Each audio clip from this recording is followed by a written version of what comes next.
Welcome to Sports Beat KC, a sports podcast presented by the Kansas City Star. I am Blair Kerkhoff. We are on the clock for the 2019 NFL Draft, the league's annual talent search. The Chiefs held the 29th overall pick, and there had been plenty of speculation of who they'd take in that spot until earlier Tuesday. The Chiefs made a blockbuster move 2 days before the draft, acquiring edge rusher Frank Clark from the Seattle Seahawks.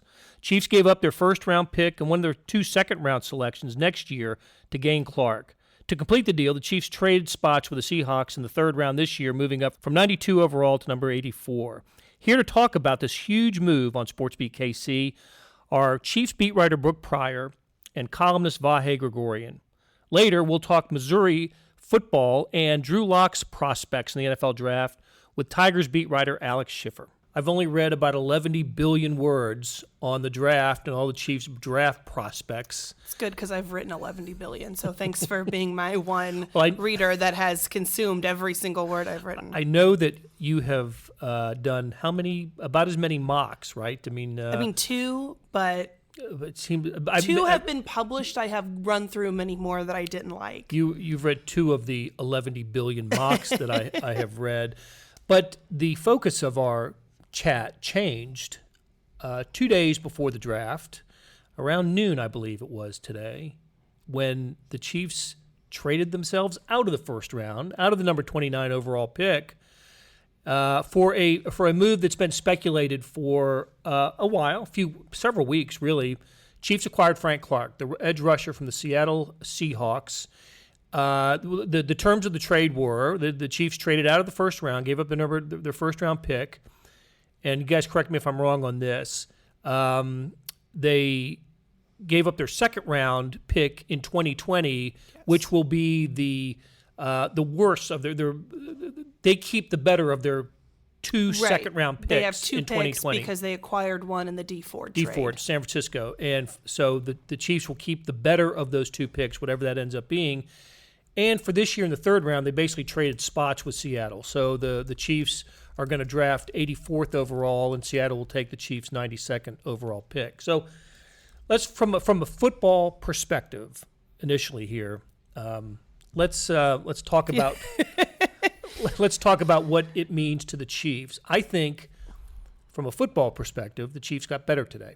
What do you think, Vahe? I think so. I think it's a dynamic move. Now, there's a really interesting football-only question here about, what they paid literally in the trade, and also apparently the $105 million they're going to pay him financially, $63 million guaranteed. Yeah, that's it's higher than DeMarcus Lawrence's extension with the Cowboys. It's the highest the Chiefs have ever paid guaranteed money, right? Because Justin Houston's was $60 million. Yeah, I believe he's the 3rd highest defensive player now in the league. So to that point, I mean, you could frame this against the fact that they've let go of Justin Houston and D Ford, who brought some of the same skill set here that they're paying quite a lot more money for.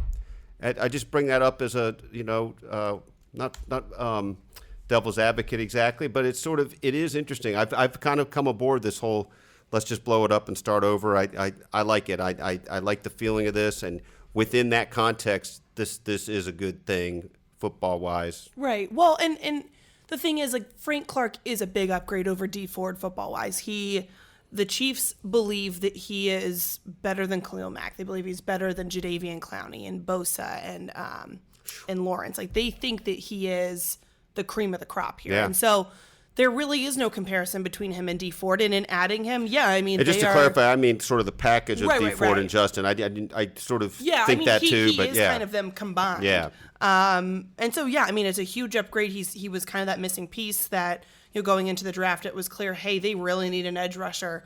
And they weren't going to be in a position in the first round to get a guy. At 29, they'd have to seriously trade up to try to get one of these premier edge rushers in this draft class. And so rather than going in the secondary and grabbing another corner or safety, or maybe even go over to the offensive side and get a center to protect Patrick, they decided, hey, you know what, we're going to go with a known quantity, and we're going to go with Frank Clark because we think he can make this defense better right now. And so, from a fit-wise, from a football-wise, they're getting a really good player. They're getting that part that they didn't have last year, that they didn't have now that this draft is, now that the defense has been blown up and they're adding more pieces in. So yeah, football-wise, it was a great move, even though it was really expensive to make it happen. And it's go ahead. I was going to say, I think that one of the thoughts here is that Frank Clark fits better in what the Chiefs are projected to be defensively than what Dee Ford would have been. Yeah. I still think that that was a big unknown for the Chiefs, is how Dee Ford was going to fit into Steve Spagnuolo's alignment. Yeah, no doubt about that. I guess the point I was making was just sort of financial, but those guys were going to be tweeners one way or another in this, right? Justin Houston tweener age-wise, Dee Ford tweener sort of physical, literal, position-wise. So, and look, the future is now element to this is pretty invigorating in terms of the football-only aspect. We're going to keep emphasizing that. But the other thing I'm a little interested in, too, it's very much the football part of this is, Brett Veach just absolutely going out there and a make things happen guy. Right. I mean, it's just that's quite his modus operandi to this point, and unable to contain himself. I want to go back to something you said, Brooke, just a moment ago, and you were starting to break down, sort of giving us why this move happened, why it was being discussed for as long as it was, and why the Chiefs finally pulled the trigger. Chiefs and Seahawks finally got the deal done. I think when you looked at the Chiefs' needs, right, in the draft, and what was available, and where the strengths of the draft is this year, aligned with the Chiefs' needs. It's a strong edge rush draft, but only at the top of the first round. I mean, Nick Bosa is not going to be there unless the Chiefs trade up, and they're not going to do that. And they're certainly not. They weren't going to do that, no. And they're clearly not now. And there's some others. I mean, there's some other guys in the top that would go long before the Chiefs would draft, unless the Chiefs traded up to get them. So then you go to the other big need for the Chiefs, and that's cornerback. And this is not seen as a strong cornerback. The value of cornerbacks is probably going to be a little later in the draft. It doesn't look like there's with safeties as well. Right, and they already took care of at least part of the safety question with the Honey Badger, right, with Tyrann Mathieu. So I think when the Chiefs looked at what was available to them in the draft, they were either going to have to make a move to get an edge rusher, or they were going to have to settle for a cornerback. And you and I can list the names. I've seen your names, and there are several other names of corners that we've seen that projected for the Chiefs in the draft by the mocks. Let me tell you, because you know what I did this morning? I wrote... Did you break them down? 6 positions the Chiefs could target with their first-round draft pick. It's now deleted in the online system, but the first one that I broke down was the cornerback spot. The best likely available with the 29 pick would be Byron Murphy from Washington or Rock Ya-Sin from Temple.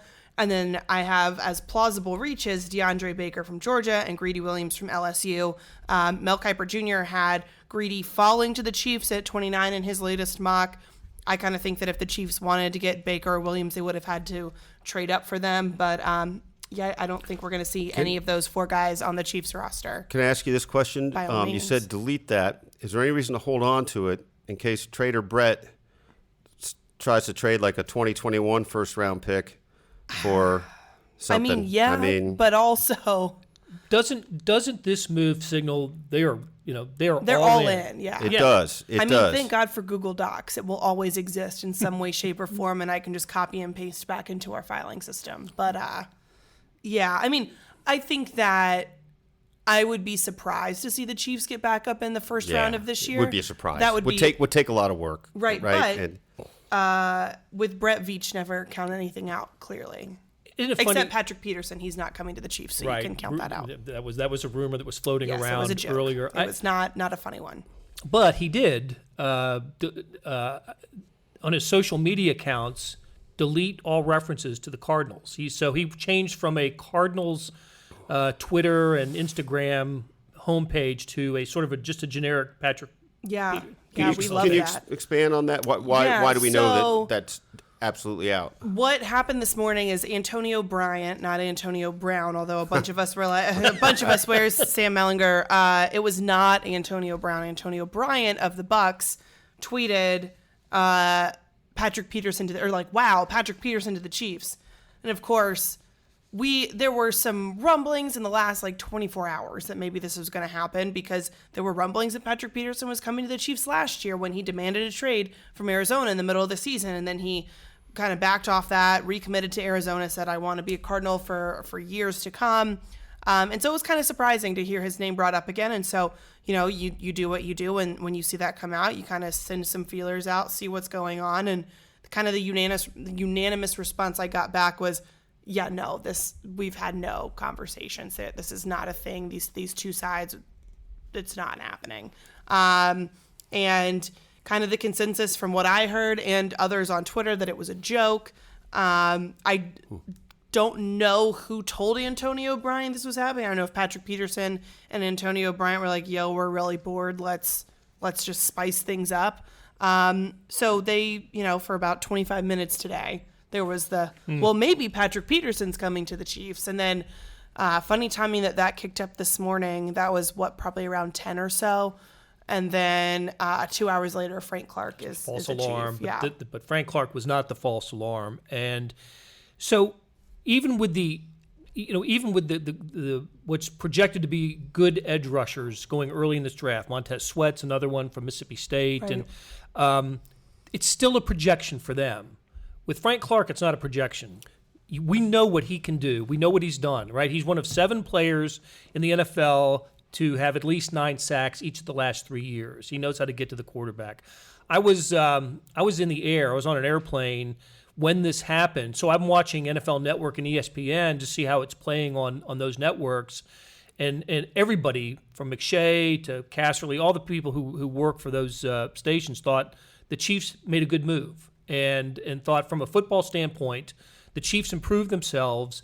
The Seahawks needed to kind of get rid of that salary. They just re-signed Russell Wilson, and they're sort of having to dump some salary, and the Chiefs are benefiting right now from having a quarterback on a rookie contract. Financially, they're benefiting from this. So that won't be the case, in a few years. But right now, they're able to improve their team with Patrick Mahomes on his rookie contract. How does it affect right now what they want to do financially with Chris Jones? That's a good question. Mike Garofalo from the NFL Network said, from what he's hearing, the conversations between the Chiefs and Chris Jones are still ongoing, which is what I was told at owners' meetings, that was something that they were beginning to really engage in and ramp up in. And so this trade, even though now the Chiefs are on the hook for a lot more money, they're still, they still know that they want to pay Chris Jones. I want to say the figure was around $20 million a year, which he's more than worth. But you have to think that they've really got a lot of cash tied up now in Frank Clark, soon in Chris Jones. I think they can ink Patrick Mahomes to an extension on January of 2020. Right. So coming up on that, and the Tyreek Hill situation, that's not resolved. But if things clear up with him and end in a resolution that makes it feasible for him to still be on the team, they're going to have to pay him. So they are going to have to do some maneuvering to figure this out, but they're going all in right now while they can. So we emphasized early in this conversation the football side of the impact of the football side of the Chiefs, and I think we can all agree that he's a terrific player and will help the Chiefs defense. But there's another side of the story as well. So, Brooke, why don't you give us the details of sort of the other side of Frank Clark? Yes. Or the other part of his story, not the other So side, the other part of his story. The interesting thing about Frank Clark that was talked about a lot recently, and it was talked about a lot when he was drafted by the Seahawks in 2015. In 2014, he was involved in an altercation in Ohio with his then girlfriend in a hotel room. She did not press charges, but when the police came on the scene, they saw enough to arrest him. I believe it was on suspicion of domestic violence. And he was charged. It was eventually pled down to, I think, a 4th degree charge that was not a felony, not domestic violence. I forget what the official term is, but he was kicked off the Michigan football team as a result. And that was the second incident that he'd had at Michigan. In 2012, he missed a week of practice in a game for theft. I got to look at what the exact arrest was. It was he stole a MacBook from a dorm mate in Michigan. And so he's had these 2 incidents. And then to me, not the most, because they're all bad situations, but another red flag was, so this incident happens, the domestic violence incident happens in 2014. He's drafted by the Seahawks in 2015 in the 2nd round. And then in 2017, during some of the Greg Hardy stuff going on, reporter Natalie wrote a story about Greg Hardy, tweeted out another story that she had written in the past about Frank Clark, and he went after her on Twitter and essentially said, this is why people like you don't have a job. Whenever you're done doing that, you can come clean my fish tank. Something along those lines. But it was definitely like, you can come clean my fish tank, which I don't take kindly to. And he tagged her in it, and he deleted it, and then he issued an apology. I'm sorry if you were offended. And then a day later, tweeted another apology that was geotagged at the Seahawks location. So make of that what you will. But he has had these series of issues. Now, he hasn't had any legal things since he's been drafted, not so much as a speeding ticket as far as we know. And so all this is in his past, but as a pro, right. But except for the tweet. Except for the tweet, which is obviously, to me, concerning. And it should be troubling to a lot of people. That, he didn't learn from the lesson, or I don't know what you want to make of it, but to me, like, that's an issue. And the broader thing here is that this is now, the 3rd guy that the Chiefs are in bed with or associated with that has these issues. 3rd in recent history. You have Kareem Hunt, Tyreek Hill. They draft him with knowing about the problems that he's had, and now he's under investigation again, or involved in investigation again. And then you have Kareem Hunt, who was removed for the team for the issue that he had in Ohio, and the video came out, and the Chiefs said, hey, you lied to us about what went on. And I think that is an important distinction to make now. Even since then, I've talked with Clark Hunt, and he said, obviously, Kareem's actions toward the woman where he punched and kicked her in the hallway of his Cleveland residence were unacceptable. But the initial statement was, lying to the team is not okay. I remember we talked about this. Remember when Clark made his appearance in the locker room the first time? It was weeks after that happened, and we asked him any number of questions, and the thing he did not say was, we deplore any violence. He just wouldn't say the sentence. So when Brooke interviewed him down at the Super Bowl, I guess, Brooke made a point of following up on that question, and I believe you said Clark's words to you were, well, I thought that went without saying. Yeah. No, it doesn't go without saying. And it clearly doesn't now when you add Frank Clark to the team, who has this issue. Right. You've established this pattern here that sends the message, we care about winning more than we care about taking a stand on violence against women, period. And that, to me, it's been interesting seeing the reaction of fans to this. What have you noticed? The reaction while we've been reporting on Tyreek Hill, Twitter, brings out the 2 extremes. I got a lot more backlash for reporting on Tyreek Hill than I have about Frank Clark. Almost the consensus that I've seen is people being disappointed in the Chiefs that they would explore the trade and inquire about the trade, and then even more disappointment when they actually added him, at least in my mentions, which granted, mentions change based on the person, but there's been more disgust or being frustrated that the Chiefs would add this guy with his known history than kind of outweighed the fans that were like, great, we have a great new defensive player. And I think I would have to guess that there are some fans who are feeling a little bit betrayed by this organization right now, that they keep saying, yeah, we're going to fix this. We're taking a stand against this. We're not like this anymore. Clark Hunt and Brett Veach both talked to me about it at owners' meetings about the need to, A, want to give guys a second chance, but B, also want to draft guys that and add guys that are, upstanding citizens and high character guys. And how can you tell me, a month ago you want high character guys and then add Frank Clark? It's completely at odds. And the statement, to me, part of the statement is, well, we just can't find a guy this good with high character marks all across the board. And of course they can, right? They can. They couldn't find a guy this good with this convenient a situation where he's a proven commodity. But the statement becomes, well, we know better than you do. I'm sure they haven't said this directly yet because we haven't had that interview time, but I guarantee you they're going to fall back on the oddly inappropriate now Tyreek stuff that they were saying at the time. I don't think they can fall back on that now. But what I'm saying is they're going to say that kind of thing about this. Right. We vetted him, right?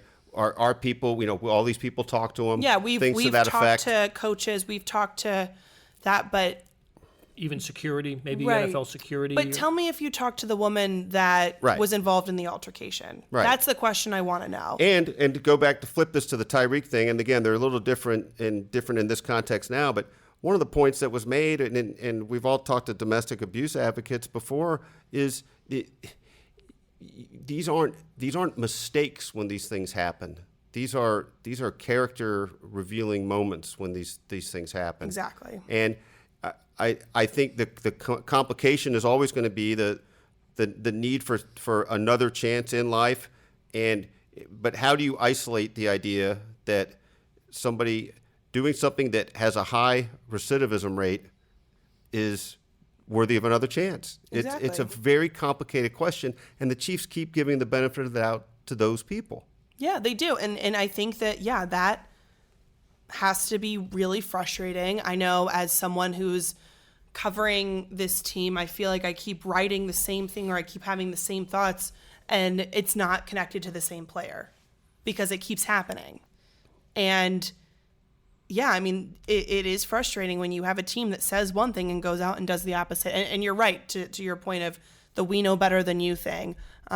This week when I sent in my, story ideas, things that I wanted to write, one of the things I was going to say was, here's how Brett Veach is different than John Dorsey. Here's how he drafts differently and builds the team differently, in that he looks for a better balance of these character guys. And John Dorsey was kind of a win-at-all-cost guy. He was responsible for Kareem Hunt and Tyreek Hill. Granted, Brett Veach was on the staff then, but he didn't have nearly as much power. He wasn't the GM at that point.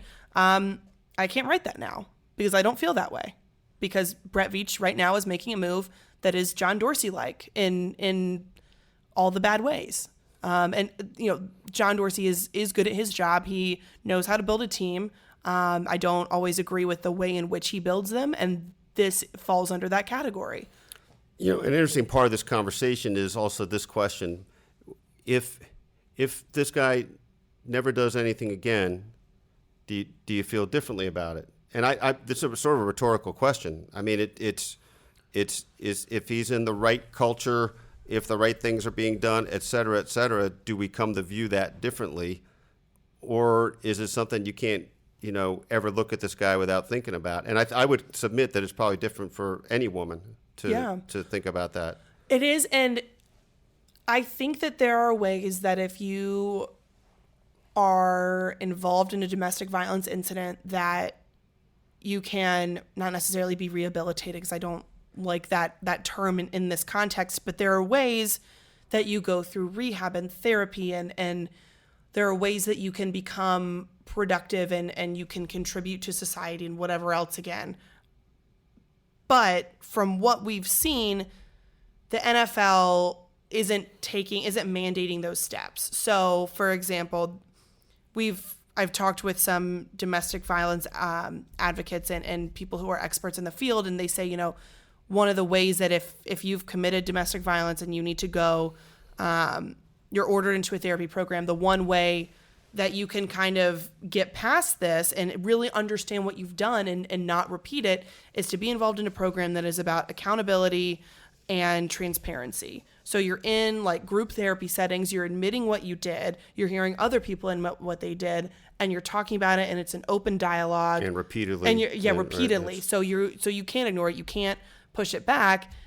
And from what we've been told, the programs that the NFL is using are not that, or are not that kind. So I would need to see more of an emphasis be placed on that before feeling like, yeah, this guy can be a member of the team, or anyone for that matter. And yeah, I mean, he hasn't had an incident, but all it takes is, one time for that trust to be destroyed. For that first incident, that trust is destroyed. And I don't think you should get the benefit of the doubt right away. I don't think that it should take, you went to 25 classes and now our trust in you has been restored. We'll talk to Brett Veach later this week, draft week, and Andy Reid. They'll both be available during the draft. And we will talk more draft. We will talk some draft later in the show with Alex Schiffer as we discuss Drew Lock. Brooke, Pryor, Vahe, Gregorian, thank you very much for being here and speaking to the news of the day.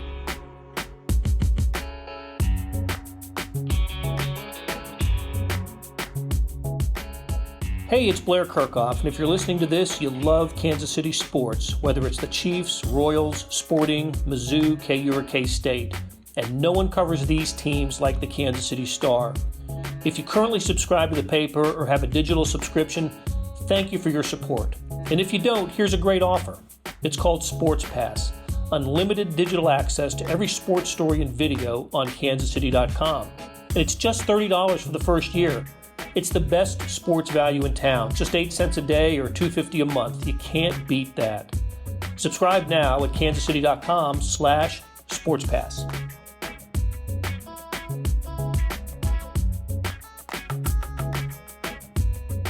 And we are joined now by Alex Schiffer, Missouri beat writer for the Kansas City Star.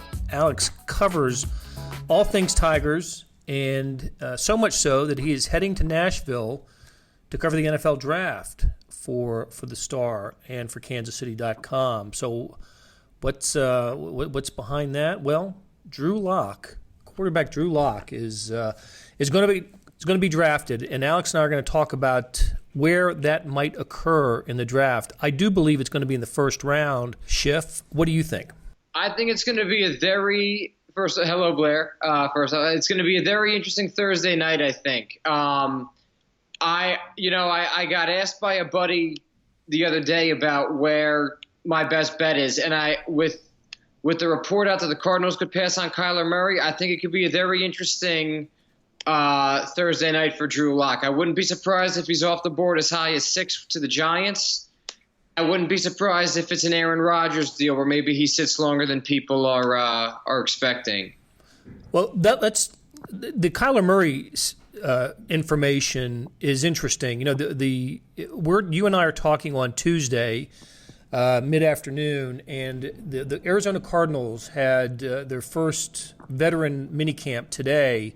And Josh Rosen was there. So, and the word is nobody from the Cardinals camp is tipping a hand on what they're going to do with the overall number 1 pick. But every single mock draft I've seen, and every NFL draft analyst and every NFL expert has Kyler Murray going to the Cardinals. So let's just work under the assumption that Murray will be drafted by the Cardinals.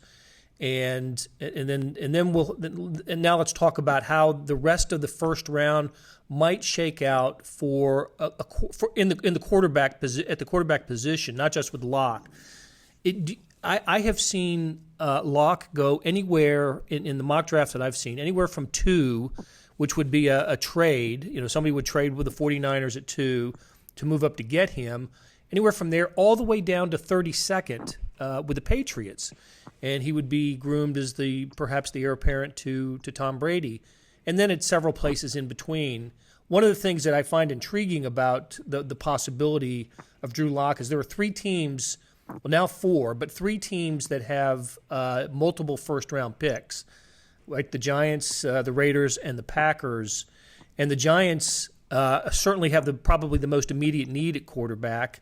We don't know how John Gruden feels about Derek Carr, and then as you mentioned, the Packers with Aaron Rodgers. Maybe the Packers are looking ahead, looking to the future. But there are also beyond those 3 teams, and of course the Seahawks are now the 4th team because of the Frank Clark trade with the Chiefs.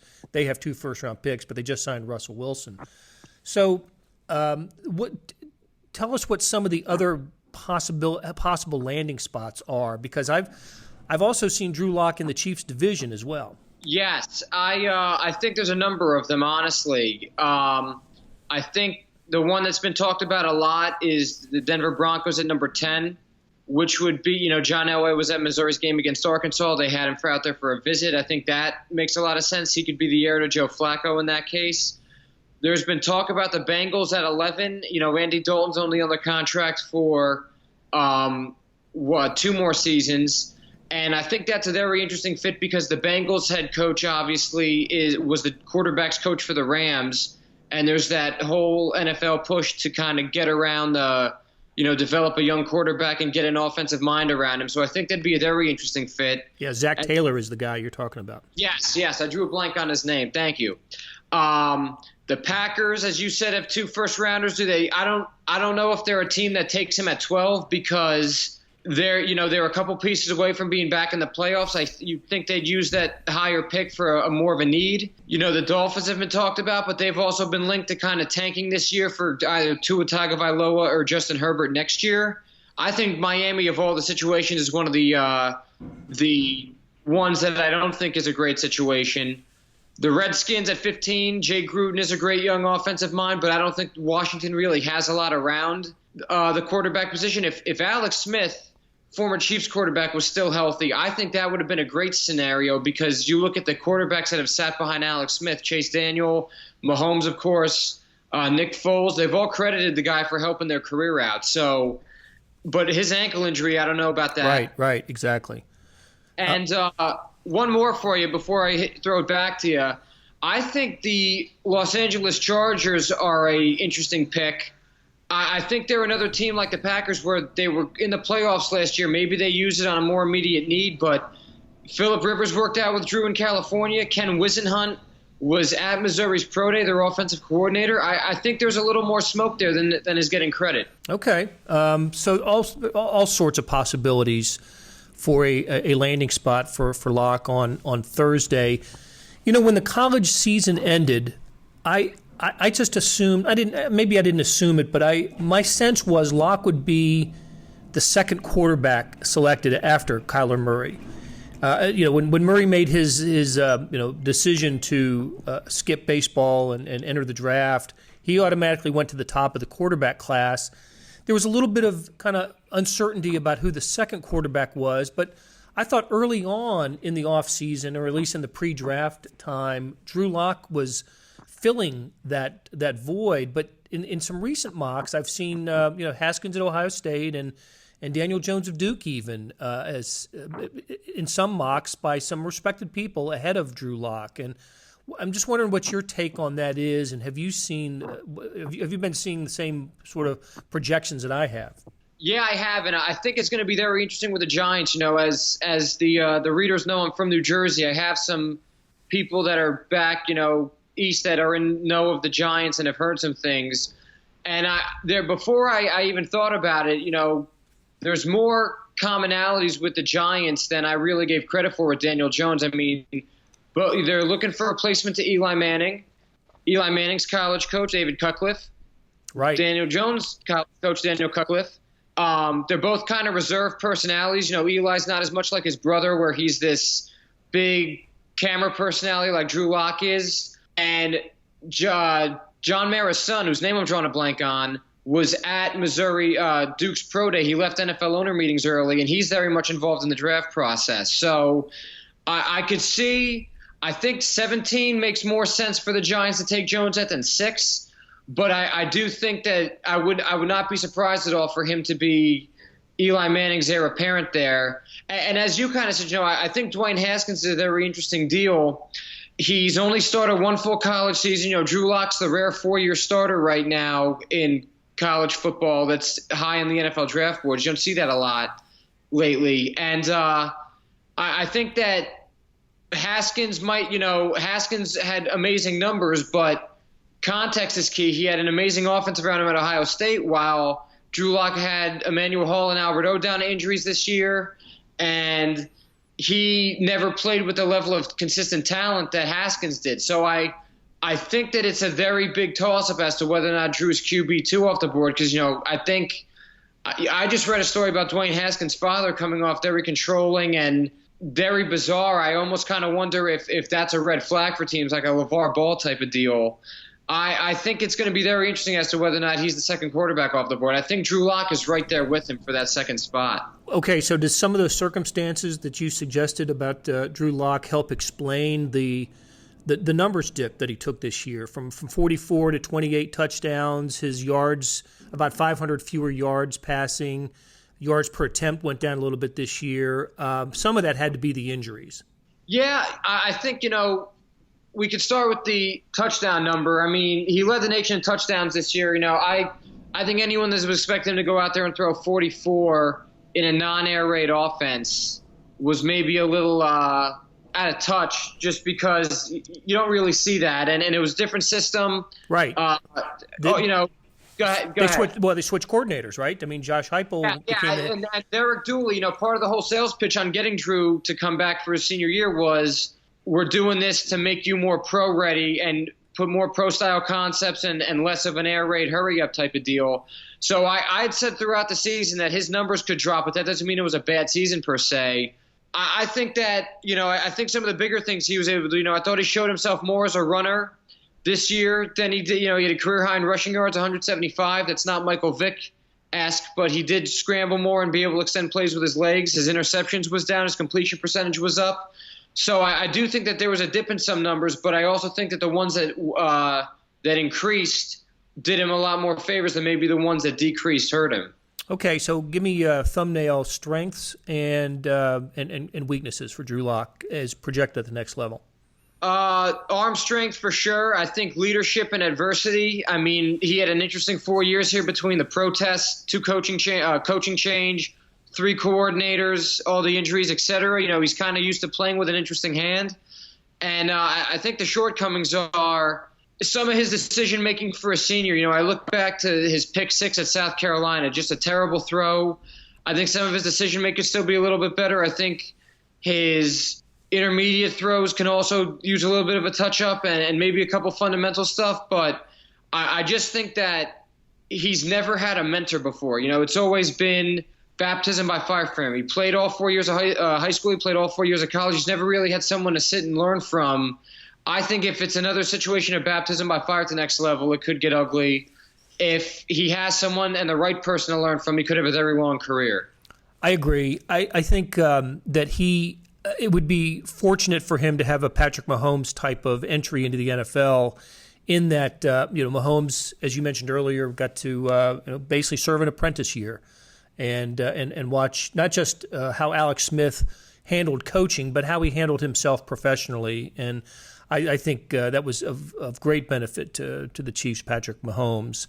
So you are heading to the NFL draft, which is in Nashville for the first time, and it is going to be quite the party in Nashville there. I think they're expecting over 100,000 fans hitting the streets, primarily on Broadway. Free concerts, incredible show for the NFL draft, which is the reason why Kansas City wanted this event. So I'll be curious to know upon your return what you saw, how much fun you had, and just sort of the whole ballyhoo of the NFL draft coming to your city, because Kansas City still wants it and is in the probably in the running for the draft in the near future, maybe in 22 or 23, something like that. One last little quick thing for you, Alex, on Drew Lock is, I think the team that ends up drafting him, in recent history, one thing we've seen is teams that have their quarterback in mind are not afraid to trade up to get him. And if they think that they have if they think somebody in front of them is thinking the same way, they can. You'll see a team make a deal to trade up and get him. I refer to Mahomes again, but that's happened to a lot of quarterbacks in the last few years. So that's something else to keep an eye on. I agree. It's I just checked Vegas's odds right now. Actually, the over/under on Drew's draft selection is 9.5. 9.5, and the Broncos are at 10, right? The Broncos are at 10, and another thing is that his odds for going number 3 overall, which would be to the Jets, which what you said, it would have to be for a trade.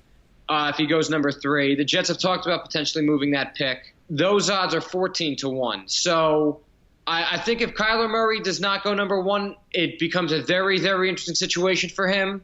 But if Kyler Murray does go number 1, it's going to be very interesting. If he falls past 10, I really wonder what happens to him, just because after 15 to the Redskins, there's kind of a gap until you see those Chargers, Packers again, Patriots toward the end of the first round. So there's no consensus for him. Mel Kiper's been saying that throughout the draft process. And to his credit, it's now that stance hasn't really changed. It's aged very well. He could go a number of different spots. Very good. All right, Alex Schiffer from the Kansas City Star, thank you so much for joining us on Sports Beat KC. Have fun in Nashville, and look forward to talking to you when you get back. Good talking as always, Blair. Take care. Thank you for tuning in. Links to stories by Brooke Pryor, Vahe, Gregorian, and Alex Schiffer are available on the show notes and on kansascity.com. We'll be back later this week with another edition of Sports Beat KC, a sports podcast presented by the Kansas City Star.